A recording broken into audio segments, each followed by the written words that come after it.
So Abby Steppich, she was this young woman who, like a lot of people her age, was just looking for independence. Really just wanted to live her own life. But, well, as it so often goes in these stories, there was a house party. Then some really tragic event at that party pretty much shattered her world. Whatever it was that happened, it was serious enough for her to make a decision. Right after that party, she had this solid plan to report her experience to the authorities. She was going to go to the police, which, that takes some serious courage, to be honest. However, that just wasn't, meant to happen. Why? Because you see, just 2 days after the party, only 2 days, she vanished. Sort of just disappeared into thin air.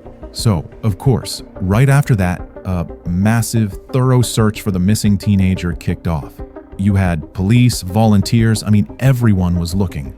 But the clues that started to pop up while she was gone, they began to tell this really mysterious, frankly unsettling story. It didn't seem like she, just ran away. But where could Abby have gone? Who or what was responsible for her disappearance? Then was it all connected back to that exact same party? I guess the main question is, will we even find answers to all our questions today? Well, we're definitely gonna try. Good morning, good afternoon, or maybe good evening, my dear friends. My name, as always, is Dean. I'm so glad to welcome you back to my channel. Today, we are taking a deep dive looking into the extremely puzzling, tragic case of Abby Steppich. So before we begin, just so you're aware, if this happens to be your first time here, I post true crime stories, stuff like the strangest cases right here on this channel every single week. So if that sounds like your kind of thing, if you're also, let's say, a true crime addict, please, seriously, consider subscribing to the channel. Every single subscription, honestly, it really, really helps me out. All right, so with all that said, please go grab that protein shake or, whatever you've got over there. Settle in, get comfortable, prepare for a really deep dive. This is the tragic case of Abby Steppich. So to start things off, welcome to Arkansas, folks. Yeah, Arkansas. It's this southern state, which, by the way, is completely landlocked. It's mostly known for just a huge amount of parkland, vast, untouched wilderness. It's truly beautiful. It's also home to the famous, maybe somewhat sinister Ozark Mountains, which, it actually shares with its neighboring states, Missouri, Kansas, Oklahoma. So I am confusion. Why is this one Kansas, but this one is not Arkansas? America, explain! Explain! What do you mean in Arkansas? Unfortunately, behind that beautiful facade, there's this harsh reality. The poverty rate in Arkansas, well, it's one of the highest in the entire United States. It's literally the fourth poorest state in the whole country, with a poverty rate sitting at 17.2%, which that's not just a number. It means almost 1 out of every 5 people there lives below the poverty line. But despite these, let's be honest, kind of depressing economic facts, it absolutely doesn't stop the place from being, really, there's no other word for it, beautiful. Mount Magazine State Park, for instance, it offers some of the best, thickest forest views the state has to offer. Devil's Den State Park, what a name, right? Its cascading waterfalls are just mesmerizing. The state itself offers some of the most incredible autumn scenery you can find anywhere in this country. Today, though, if you look at our case, we find ourselves directly in the state capital, the city of Little Rock. I say capital so confidently, but the city has, let's be fair, a tiny population, only about 200,000 residents. That's like smaller than a lot of suburbs in major cities. Given that relatively small population, it's actually kind of hard to clearly say what the city's main industries even are. Sure, you've got various headquarters here, lots of firms, businesses. The city is a huge player in the state's medical field. It also, quite controversially, strangely, has 22 McDonald's restaurants. Yeah, you heard me right, 22. In this city, there's one McDonald's for every 9,200 people. That's just a weird statistic, but, well, there it is. Anyway, putting these fast food details aside, it was right here in Little Rock where we find the life of Abby Stepich, her family. Abby Jane Stepich, born on March 31st, 1997, was the daughter of Lori Peter. She also had a brother named Trevor, a sister named Harris. Unfortunately, as you know, it often happens, her parents divorced. But although her mother, Lori, remarried a man named Michael, Abby, her new stepfather, got along just great. I mean, wonderfully, which is, let's be real, a huge rarity, a huge blessing. Who her loved ones affectionately called Ebster or Abjane was this young woman with enormous dreams, a noticeably fiery, bright personality. She was, I guess, incredibly funny, loved making other people laugh. According to everyone who knew her, she had a real heart of gold. While studying at Little Rock Central High School, she was already making plans. She dreamed of becoming a cosmetologist, a real estate agent at the same time. A pretty ambitious combination, right? She was also smart, studying 2 whole foreign languages, Spanish, Turkish. She was also learning Hebrew with her grandmother, Debbie. Abby was essentially just a normal, happy young woman, sort of standing on the doorstep of adult life. Her family says she just adored children. Her favorite color was purple. She loved good music. As her family puts it, quote, hot money. She was a real artist, loved photography, just like me. She absolutely adored the beach. By 2015, Abby was already in her last year of high school. Being at that, let's agree, pretty awkward age of 18, she was desperately trying to find that independence for herself. But she was still, I guess, trying to get her feet firmly on the ground. That's probably why she decided to move out of the family home that year. Instead, she was living between different places, sometimes with her grandparents, sometimes with friends, sometimes with her brother, Trevor. Abby's recent life choices, which included this sudden change of friends, a change of schools, change of jobs, honestly, it left this really awkward, noticeable tension in the family. Her parents were, worried.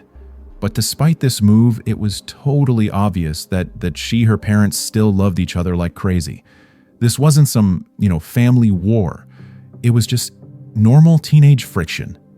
Despite that, in 2015, she started to, as they say, rebel, which unfortunately included secretly going to house parties her parents didn't know about.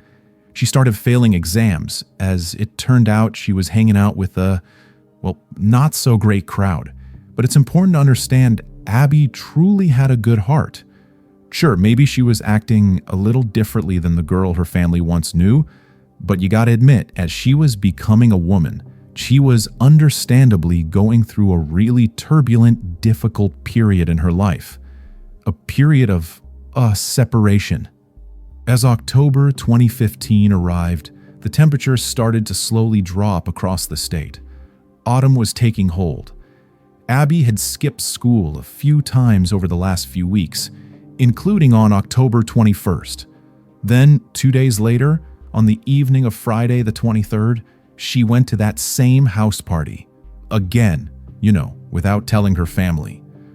Unfortunately, it was during this party that she went through one of the most awful, traumatic experiences a young woman could possibly endure. When she got home the next day, she had to share this terrible news. She told her stepfather, Michael, the one, she had that great relationship with, that she had been sexually assaulted the night before by 4 men. What's worse, what makes this situation even more disgusting, they had recorded the whole thing on video. This news, obviously, just devastated Michael. He was heartbroken. But he immediately promised to do absolutely everything he could to support his stepdaughter. It all started with her wish. You see, she clearly said she wanted him to be right there with her when she reported it to the police. But first, she just wanted a little more time to think about it, to gather her courage. Abby had already threatened 2 of these men, telling them she'd report them to the police. But, that kind of thing, that kind of step, it takes incredible time courage. First, she was desperately trying to find that courage within herself. Then, Abby went over to her grandparents' house, where she slept just lay in bed watching her favorite TV show, SpongeBob SquarePants, for the rest of the day. It breaks your heart, right?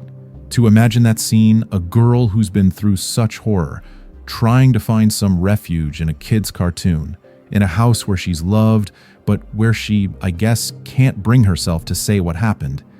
After dinner, they even went out for frozen yogurt at a TCBY, located in West Little Rock. Throughout that whole day, she successfully hid the awful events of that party from her grandparents, really from everyone else. Sadly, this is exactly where the story goes from just horrible to even worse. Around 7:50 p.m. that evening, she texted her stepfather, Michael, to ask if he could go with her to the police. Now. She was, apparently ready. He, of course, agreed immediately, telling her to meet him later that evening, just as soon as she was ready. 10 minutes after that message, she waved goodbye to her grandparents, telling them she'd see them later in the weekend. However, that meeting, it just never happened. Abby never made it to her mother's stepfather's house late that night. She didn't return to her grandparents' house either. Any phone calls made to her phone, well, they went unanswered. All the text messages sent to her were also ignored. It's now confirmed that later that same night, Abby sent more text messages to the very people she accused of assaulting her. In these messages, she once again, more firmly, threatened to go to the police. It's also reported that she possibly made 2 one-minute-long phone calls to the authorities. Critically, though, these calls were never officially confirmed, so we don't know if they actually happened. It wasn't until the next day that Abby's family heard from her again. Around 5:30 p.m. on October 25th, 2015, she called her brother, Trevor. So apparently during this phone call, she seemed extremely disoriented, completely confused. Trevor asked her if she was with anyone, but she couldn't, or maybe wouldn't, tell him. When he asked where she was, she sent something strange. "I'm near your house." But after Trevor hung up, immediately went to his front door, his sister was nowhere to be seen. So he called her right back, asked, "Are you okay?" Abby responded with a phrase that honestly still haunts this case. "I'm in a pickle." Abby's voice sounded agitated. She clearly didn't know where she was. She couldn't tell her brother if she was alone. In fact, the only thing she could say, the only thing she seemed sure of, was that she was in her car. What does "I'm in a pickle" mean? Was she downplaying how serious the situation was? Or maybe she wasn't alone. Was she being forced to say something so, casual? Although these details would eventually become so ominously important to this case, at that moment, her brother Trevor, he wasn't too worried. I mean, an 18-year-old sister saying she's lost in a pickle, to him, Abby was just lost. So he told her he'd be right back, hung up, then called his father to see if he could somehow, track her location using her phone's signal. Then he tried calling his sister a third time. This time, however, Abby didn't answer the call. Her location couldn't be tracked either. In fact, that was the very last time her family ever heard from Abby, because right after those weird phone calls, Abby vanished. After that, Abby was never seen or heard from again. She never called her brother back. She never showed up at her mother's stepfather's house. Even though, she was supposed to go with Michael to the police. She never went back to her grandparents' house. She never showed up for school. Actually, she had plans. She was supposed to meet a friend named Danielle just 2 hours after that very phone call with Trevor. Abby and Danielle were planning to go to an ice cream party. However, she just never arrived. That is when Abby's family, her friend Danielle, really started to panic. This brutal, cold feeling of dread slowly started to choke everyone who knew her. The noise, coming from this deafening silence from Abby, it became unbearable. The anxiety that was building during her absence, it almost completely paralyzed her family.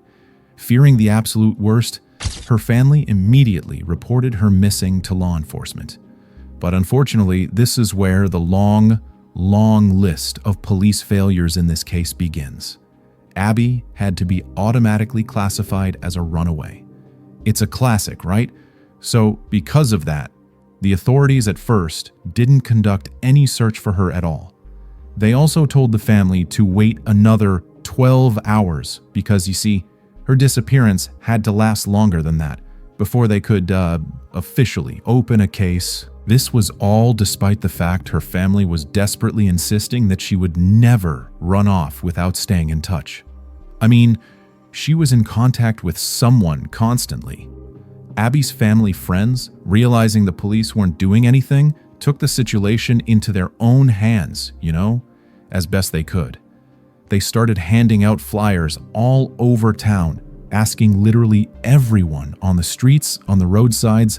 They actively spread the word online.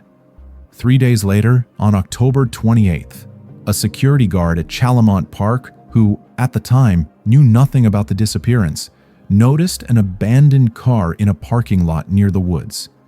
Located far from the city, Chalamont Park is right on the very edge of Little Rock. When I say right on the edge, I mean exactly that. It's basically this residential development that's half built, with the rest still waiting to be finished. Sorta remote, kinda unwelcoming. It's important to note, at the time Abby vanished, this estate was in the very early stages of development. The streets, they hadn't even been cut into the forest yet. The houses, if there were any, stood empty. The utilities infrastructure were either half built or just missing. To the north of Chalamont Drive, there's the start of a road, but construction on it was eventually stopped to make way for some kind of stadium. Back then, really, to this day, that road just ends abruptly with these big cement blocks. There's absolutely nothing of significance nearby, except maybe a kid's park, a small community pool. Although nobody knew it at the time, this car, it did belong to Abby. Her silver 2003 Volkswagen Passat had been sitting there for days, parked right under one of the lampposts. The security guard, doing his job, called law enforcement, get this, waited for them to arrive for 2 hours, but no one ever showed up. It took another 2 days. Numerous additional attempts by this guard to get through before they finally came to the scene. After running the license plates through the system, it was confirmed the car belonged to the missing Abby Stepik. The investigators who arrived on scene, they were left with a really puzzling scene. Abby was nowhere to be seen. Her car had a completely empty gas tank, a totally dead battery, which, that meant the vehicle had been left running for a very long time before it eventually just died. Also, the key was left right there in the ignition, which again suggests that whoever fled the car, they did it in a very, very big hurry. Abby's house keys, her cell phone, her wallet, all her makeup, even her contact lenses, all of it was left behind in the car. But everything was just scattered, broken, in this chaotic mess. The details about her makeup, that's probably what alarmed her family the most. Abby treasured her makeup. According to her family, she'd spent hundreds of dollars on that kit. Her mother was absolutely certain Abby would not have broken her makeup under any circumstances. If she had run away, she definitely would have taken it with her, along with her phone, her money. This scene just, it screamed foul play, not a runaway. Despite these extremely alarming, glaring details, the officers assigned to Abby's case, they were apparently extremely indifferent about it. They just did not take her disappearance seriously. It was later officially admitted that these officers didn't even bother to interview key witnesses. On top of that, they didn't check any of the local surveillance footage near the park. What's more, they even actively tried to convince Abby's family that she had just run away, that eventually, when she was done, she'd come back home. This total lack of competence, or maybe just indifference from the local authorities, it eventually led to the family having zero confidence in their ability to solve this case. So, keeping that in mind, Abby's family friends started looking for clues on their own, again. Of course, their main focus was her car, the area around it, found near Chalamont Drive. Not long after starting their own search, one of Abby's friends noticed this extremely unpleasant, nauseating smell coming from a drain pipe, which was located just a few feet away from where her car was found. Now, seriously concerned, her mother decided to call the authorities again to let them know about this horrible discovery. 911, what's the location emergency? I just came out of a meeting with Detective Williams in regards to a missing person named Eddie. Okay. Yes, ma'am.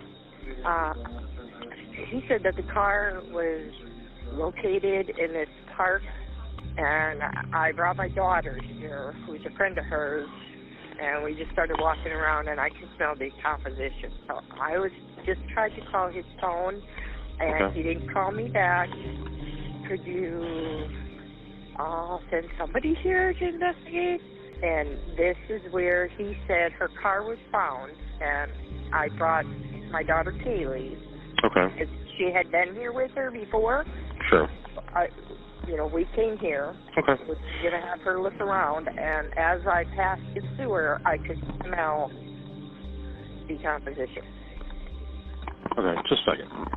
And it does look like the area would be big enough for somebody to fit in. All right. I want to see who we need to get out there, and then I will call you in just a few minutes, and we'll go from there, okay? Okay, thank you. All right. Thank you, ma'am. All right. Bye-bye. You remember, right? Abby's friend found that drain pipe, smelled that same odor. Her mother reported it to the authorities. So here's the thing. Despite multiple complaints about that, disgusting foul odor coming from the drain pipe, the Little Rock police just dismissed every single one. They just brushed them off. The investigators on the case, well, they claimed that, quote, "we already checked everything." They said they used cadaver dogs in that exact area, that these dogs, these trained dogs, would have definitely found any trace of Abby if she were there. I mean, of course, dogs never make mistakes, right? Especially, let's say, if they're mishandled or if a body located in a place where the scent can barely even escape. By the end of November, so a whole month had passed since Abby vanished, the police, probably, I guess under public pressure, conducted another, quote-unquote, thorough search of the area. But unfortunately, just as you'd expect, they found nothing. As time went on, that same despair we mentioned, it really started to take hold. It began to just cement itself in the family's hearts. But sadly, her long, agonizing days of silence, they turned into just completely unbearable weeks. Weeks, slowly, painfully turned into months. Then the months eventually started to stack up into years. It didn't matter how loud her community tried to be, how many flyers they posted, Abby was gone. She had, just vanished. By June of 2017, just imagine this horror. Abby's family, in total desperation, announced this huge reward of $50,000 for anyone who could help find her. By December 2017, they even agreed to go on national television, for an interview with the infamous Dr. Phil, which obviously brought the whole country's attention to this case. But, despite all these efforts, all that publicity, nothing valuable from either of those things. Not the money, not the TV, ever. Well, nothing came of it. Not a single real worthwhile lead. For 2.5 long, hellish years, the authorities continued to, well, let's just say, loosely manage Abby's case. But most of her family friends, they were just frankly furious with their, let's be honest, pathetic efforts. So eventually, they did what, a lot of families do in these situations when all hope in the police just dies. They hired a private investigator to do the hard work that apparently the police just didn't want to do. Guess what? After interviewing that same local security guard, the one who first found Abby's car, the guard said he had seen her in that area with other men, Get this, 3 times.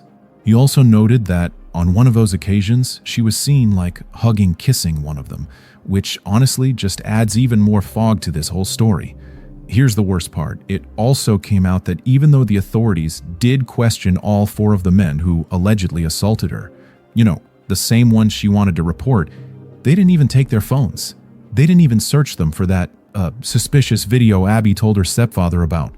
I mean, the main piece of evidence, the motive, all of it just completely ignored. That's not just incompetence.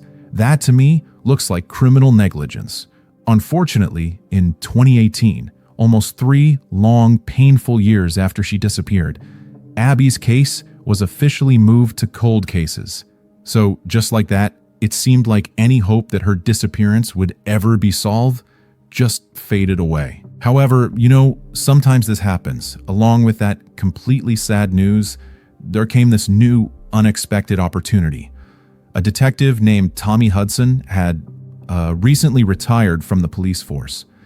But, after learning about Abby's case being moved to the cold file, he couldn't sit still. He refocused on getting her justice, maybe now as like a private consultant. In May of 2018, guided by what we'd call professional intuition or, whatever, just a good old-fashioned hunch, he went out to Shalimon Park himself to, once again, with his own eyes, visit the young woman's last known location. He stood, right on the very spot where her car had been found. Mr. Hudson looked all around with one single critical question. Where? Where could she have gone from here? Now, less than 60 feet away, that's really close, from her car, sits that same drainage system.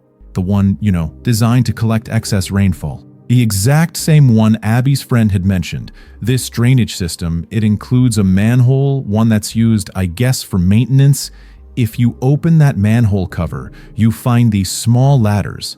Then at the bottom of a short drop, you find this narrow, dark pipe. Here are the critical numbers. The pipe has a width of approximately 38 to 46 centimeters. That's really narrow. Considering Abby's weight height, her shoulder width was estimated to be just below those figures, right around 35 centimeters. So, theoretically, she could have fit in there, even if, just barely.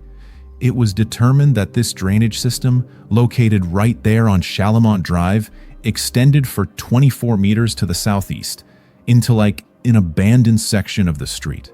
So, guided by this just constant nagging hunch, the newly assigned cold case detective decided to finally check this drain pipe for himself. Just think about that. Even though there were multiple reports of that same foul odor coming from the pipe, all the previous detectives just rejected those claims, figuring it was, quote, just a sewage smell. So next, finally, 3 years later, cameras equipped with probes were inserted into both ends of the pipe. Then, what was immediately alarming, some kind of blockage was detected only 70 feet deep. That's over 21 meters.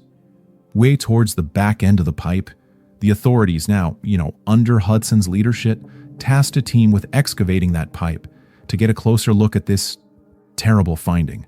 Unfortunately, it was at that exact moment they discovered the cause of that blockage. Inside the pipe were the skeletal remains of a human body. The very next day, those remains were officially identified as belonging to Abby. Finally, she was found. Not even, miles away, but literally just steps away from the exact spot where her own car had been left 3 years before. Authorities are excavating human remains found at West Little Rock's Shalimont Park. This is near the location where Ebby Steppig's car was found shortly after she disappeared in late 2015. TV11's Caitlin Gardenhire is monitoring this story for new developments. And what are we learning, Caitlin? Police found human remains inside Chalamont Park about 10:30 this morning. Since then, they have been out here. Little Rock Police, the FBI, the coroner, Public Works Department. We are getting a first look. The tape has just been taken down. This is a first look at where the human remains were found. This is the drainage pipe that they have been digging up since 10:30 this morning. So this could be huge news. This is the same park police last searched in 2016 in connection with the disappearance of Abby Stepik. She was 18 years old when she disappeared in 2015, and this is the park where her car was found. Cold case investigators decided that we needed to look in a drainage pipe that runs here down the back of the park, and we used Public Works to pull up the pipe and to dig it up, and once we got the pipe up, they were able to see that there was human remains inside that part of the pipe. These are the drainage pipes that they have been searching since about 10:30 this morning. This is where they found the human remains. The remains are being sent off for identification. Little Rock police say they didn't get a tip about this. They told us that they were just wanting to further investigate. So hopefully we will have some more news and information about this later. So, of course, Abby's family was just absolutely devastated to hear this news. I mean, that's the call that every single family of a missing person just dreads. On one hand, yeah, there was some relief that her body was finally found. They, knew where she was, but it just, in one single moment, it shattered even the faintest hope that maybe, just maybe, she was still alive. As the news started to spread through the city, anger really began to take over the grief. The voice that was loudly questioning how the local police could be so just totally incompetent. It just got louder in the community. It's honestly infuriating when you stop to think about it. Because Abby's body wasn't 60 miles away, it wasn't even 60 feet from the very spot where her car was left. People had, repeatedly, over again, told the police about that same foul odor. Somehow, in some, incomprehensible way, they still managed to mess this case up so horribly. Her discovery, it seems, also brought up a lot of other new questions. A lot of people were now wondering, how the hell did she even get in there? Of course, we'll get into those theories in just a moment. But first, her family had to go through this whole new wave of grief. When Abby's remains were found, her mother, Laurie, was just wrecked. In her own words, this is just heartbreaking. If Abby had been found right away, we wouldn't have had to go through this 3-year nightmare. We could have, laid her to rest a long time ago. Most importantly, we could have found her killer while the trail was still hot. According to Laurie Michael, the department was incredibly, criminally slow in questioning key witnesses. Those same 4 men. As you already know, they also failed to collect any surveillance footage from the area. Since most surveillance footage, gets deleted or automatically recorded over after 28 days, they lost their most critical opportunity, that golden window for the investigation. That footage, it wasn't just, to track her last known whereabouts, but also to potentially, maybe, catch her killers on tape. But the authorities, they also made further, even more absurd mistakes. Within a week after her car was found, Arkansas had several days of really heavy rain. However, the authorities, I don't even know how to comment on this. They accidentally left the trunk of her car open. Just open in the pouring rain, destroying Abby's things, more importantly, any potential physical evidence that might have been in there. By the way, speaking of that heavy rain that happened shortly after she vanished, it's now widely believed that her body might have gotten wedged so deep into that pipe precisely because of that excess water, carrying it further down. To this day, it remains a total mystery how exactly Abby died, who took her life. The case, well, it remains open.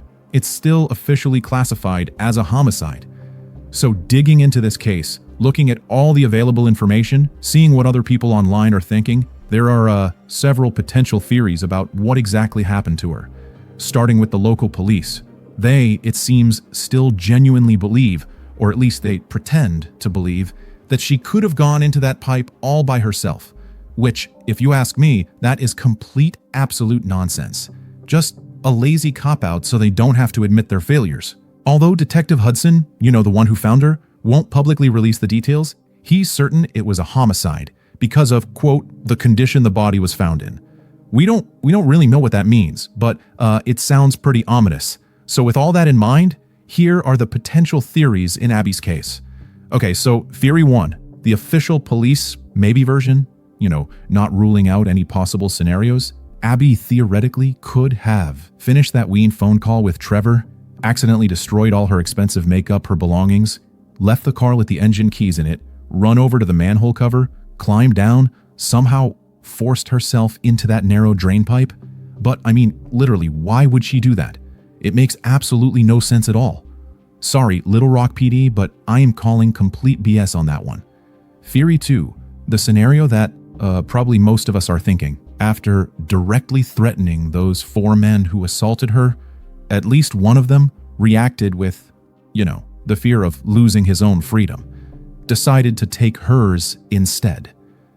Maybe, just maybe, at least one of them was with her at that spot, in the park where her car was found. In a panic, maybe during an argument, her life was taken to cover up the truth about that party.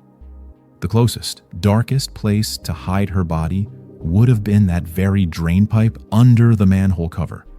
Her body, I guess, might have been placed there in a frantic hurry.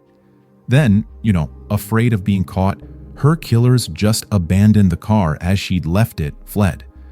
Theory 3, another possibility, sort of a variation of theory 2, that her life was taken in a completely different location, maybe right after that party. Then she was driven to that remote spot where her car was found, placed in the pipe, then the killers fled on foot.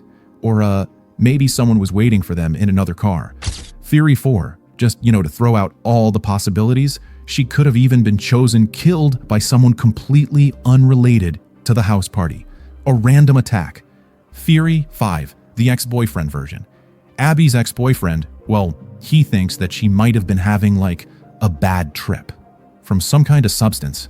In a state of intoxication or psychosis, she voluntarily climbed into the drain pipe, then eventually just got stuck. However, this doesn't make a whole lot of sense to those who actually spoke with her that evening. While it was obvious she was emotionally distressed, I mean, who wouldn't be in her situation? They all maintained that she was coherent, sounded completely sober. That manhole cover? It's also extremely heavy. It would have been, incredibly difficult for her to lift it, climb inside, close it all by herself. Those really are the main theories for now. Like I said, more specific details about the condition of her body haven't been made public. To this day, her case remains tragically unsolved. Unfortunately, this story, it just gets even more devastating. For Abby's older brother, Trevor, the very last person to ever hear her voice, the emotional pressure from his sister's story, I guess survivor's guilt, it was all just too much to bear. At the tragically young age of just 35, he suddenly passed away from a massive heart attack. Of course, this had an absolutely devastating impact on their mother, Lori, who has now, in this nightmare, lost both of her children. The Little Rock police, they've stated that they're still, quote, committed to working together to solve all unsolved cases, especially Abby's case. Because of the active nature of this investigation, very few details about it are available to the public. But her killer or killers are out there. They are still free. For now, Abby's death remains unsolved. If the police had just taken her disappearance more seriously right at that time, back in 2015, who knows, right? Who knows how different this case would be. But many people, myself included, believe it would have been solved a long, long time ago. Instead, the Steppich family, their community, all they have left are a lot of unresolved questions, a lot of missing details, a huge painful gap in an already devastating story. In the middle of it all, the loss of their daughter, their sister, their loyal friend. According to her family, Abby was fiercely loyal. She always fought for the underdog, would have, frankly, given her life for those she truly cared about. Her heart was just so big. With it, she loved passionately. They say she would never leave a room unless she knew you were smiling. If there were any disagreements or, fights, she was always the first one to apologize, just to make things right. I think on that heavy note, we're just about done with our case for today. I am so grateful for the time you've given to me to this story. Thank you, truly, for being here. I honestly can't put into words how much I appreciate every single one of you. You know what to do. As always, please leave your thoughts on this down below. Subscribe if you haven't already. Please hit that like button if you enjoyed the video. But until we see each other again, just remember, stay safe, look out for one another. Of course, be careful out there. Thank you. I'll see you next time.